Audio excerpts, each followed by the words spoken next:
خليج، خصوصا الرشيدي اهل رشيد. خطيره الكوره، انما بيقول ايه؟ بيقول هدف، بيقول هدف. وقفوا على ان الكوره فيها حاجه يعني لمسه يد كده. وقف دفاعنا كاملا عشان الكوره بيبصوا على الحكم هيقرر ايه، انما الكوره خلاص حسبها جول.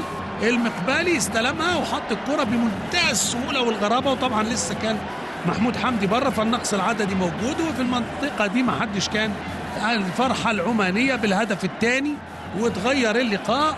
ويعني بتهرب مننا حاجات بسيطه كده، بتهرب مننا حاجات بسيطه. هنشوفها تاني في الاعاده عشان نعرف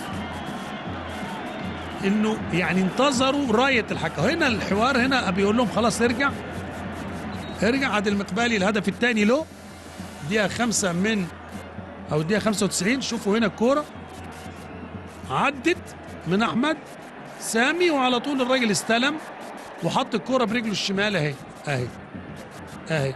كله احمد سامي بيبص للحكم وكلهم بيبصوا للحكم. الكوره كانت في حوزته، هو طلع في الهواء والراجل على طول كمل كورته في الشبكه.